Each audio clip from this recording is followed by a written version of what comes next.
Hey everyone, welcome to the second tutorial in my series of tutorials on Blender. First thing I want to talk about is mapping the middle mouse button. Go into your control panel and your mouse settings and map middle mouse button to one of your mice. Do that and come back. Once you're done, you should be able to go to the 3D window here, hold the middle mouse button and move your mouse around, and you can see you can manipulate the 3D view. You can also hold Shift and hold down the middle mouse button and pan around the screen. So I'm going to talk a little bit about the layout. The layout looks a little confusing at first, but it's actually nothing more than a series of panels. Each panel has one of these bars at the top or at the bottom. This one's the bottom of this panel, and this one's the bottom of this panel, etc. Now you can resize panels as you would expect.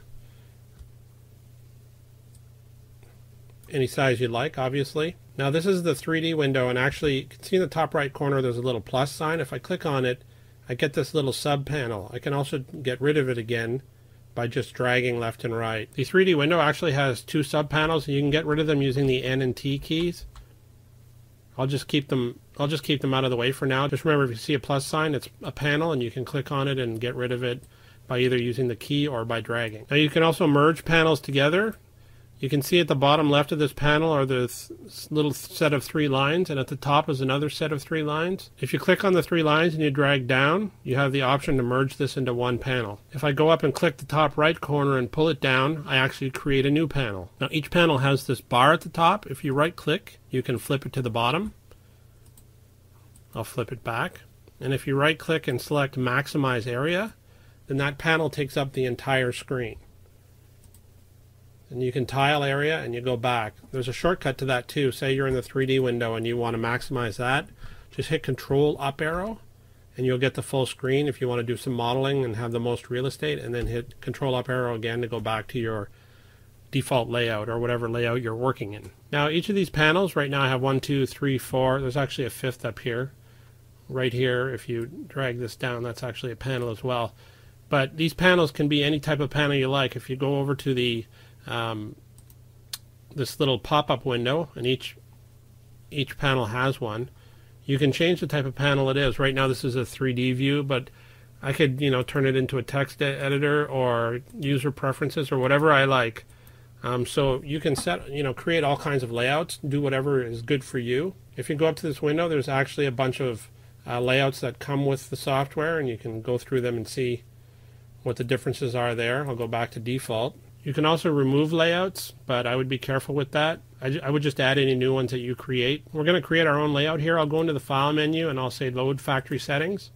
That takes us back to the settings we had when we first started. So the first thing I want to do is I want to make this 3D window take up the entire screen. I don't want this panel at the bottom anymore. So I'm going to get rid of this sub panel on the 3D screen, like so. Now, to get rid of this panel, I need to merge it into another panel. One of the things I can do is just merge it straight up. Now you'll notice that because I merged it up, the bottom panel became the full panel, or when the two panels merged together, and the bottom panel basically dictated what type of panel it would be. So I'll go back down here and switch that to 3D view. So now I have a set of panels on the right and my full 3D view. I'd like another panel on the left, so I'm just going to go over to the top right here and drag over. And I want this panel to be of type properties. Now, I have a couple panels here. I actually want 3. So I'm going to create a new one. This one's going to be a 3D view. This one's going to be a 3D view. And this one is going to be a outliner, and I'll get into the outliner later. It's really handy. So now what I want you to do is I want you to go over to the 3D window, right click on the cube, hit X and delete it. Now I want you to hit Shift C, Control, numpad period. So hit Control and then the period on your numpad to center the screen. Now I'm going to explain all of this stuff later. I'm just doing this to help us set up a preliminary sort of file that we're going to start with every time we start a tutorial. Hold down the Shift key and hit A. The screen will come up. Go over to the right and select Monkey. Now we're going to go ahead and save this for now. Hit F2 on the keyboard. Your little window will come up. Call it whatever you like. I'll call it Tutorial Blender. Okay, so that's saved. That's the way I like it. So now I talked about the outliner, and right now you can see we have a monkey. We also have a lamp and a camera. You can see each of the objects on the screen are in the outliner. This will come in really handy later when you want to search for various things. You can also go up here to the object panel and rename the monkey to whatever you want. Call it Mandy. And you'll notice it gets renamed here as well. So one of the great things about this is when your scene gets really, really big and you're looking for various objects and items, you can actually just do a search here in the outliner. So if I was looking for Mandy, I could type M-A-N, and the only item that's named Mandy will show up. This comes in really handy for when you add colors and materials and then you want to delete them and you're not sure if any objects are actually using them. You can actually search for the color. It's also useful to highlight various items. If you have lots and lots of objects and you want to highlight a particular one, you can come right to the panel and do it. I'll show a little more about that in another video. The next thing I want to do is disable the 3D manipulators. That's these arrows that you see here. You can use them to move. I'll hit Ctrl Z there. There's one for rotation. Ctrl Z again to undo that, and then another one for sizing. I don't like them and I don't use them, so I'm going to shut them off. If you want to use them, that's completely up to you. The next thing I'm going to talk about a little bit of the preferences. If you pull this window down and you go to User Preferences, you have a plethora of options here. And I'm just going to move this window down a little bit so that I can move this window down a little bit. One of the things you see is that it comes with lots of themes. You can change each of the individual panels and their looks, etc. There's an add-ons panel, all kinds of different stuff. We're going to go to the interface panel for now. And there's a couple things I want to change. The first one I want to change is zoom to mouse position. You're going to want to do that so that when you're in the window, if you find an object you like, say like this light, and I zoom in with my mouse wheel, then it'll go to that object, as opposed to, say, the monkey or whatever else you want to do. So head over to the editing panel, and there's this align to option. It could be set to world or view. I prefer view. If you set it to world and you add, say, another monkey, you can see that I'm only seeing the bottom of the monkey. It's basically aligned it to the XYZ, what it considers the world view. If I do it align object to view and I add a monkey, you can see that monkey is actually facing me now. It's the same thing if I add a plane.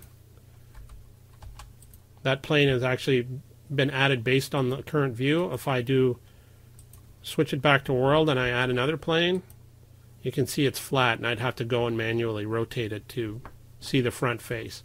So I like to leave that as view. I would encourage you to use whichever one you like. There's a file folder here, and you can point it to your fonts folder. That's the only one I usually use. Just point it to my Windows fonts folder so that when you do put any text on the screen, if you want to change fonts, it'll know where to find them. You won't have to manually search for them. Now I'm going to close this window back up. We're going to switch this back to Info. Now we have a lot of monkeys on our screen, so I'm going to actually just delete them all. Right click and hit X, right click and hit X, right click and hit X, right click, hit X, delete. Do Shift C again, do Control and the period on your number pad again. Do Shift A and select monkey. There we go. Now save this again. You can overwrite the initial file, or when you hit F2, if you hit the plus key on your number pad, it'll actually do automatic numbering for you, which can come in handy when you're saving your work and you want to make sure you don't overwrite anything important. Now every single thing that I'm going to show you in these tutorials is actually available from the menus. I'm going to show you a lot of the shortcuts, but you can actually take some time to fool around with the stuff in here. Most of the stuff in here it looks like a lot, but after you get a little bit used to Blender, you'll get a pretty good idea of what each thing does. And a lot of the stuff I'm teaching you, I almost exclusively use hotkeys. So anything I show you is probably going to mostly be done with hotkeys anyway. And I only come here if I just forgot how to do something, but it's excellent that it's there. Another way that you can find information or commands is just hitting space, and it brings up a search window. So, you know, quit Blender, or, you know, delete, or extrude, etc., etc. So all the topics are there via search. I don't use that often either. I've been using Blender long enough that I don't generally need to search for much, but it's there and it's pretty handy. Okay, that's it for this second tutorial.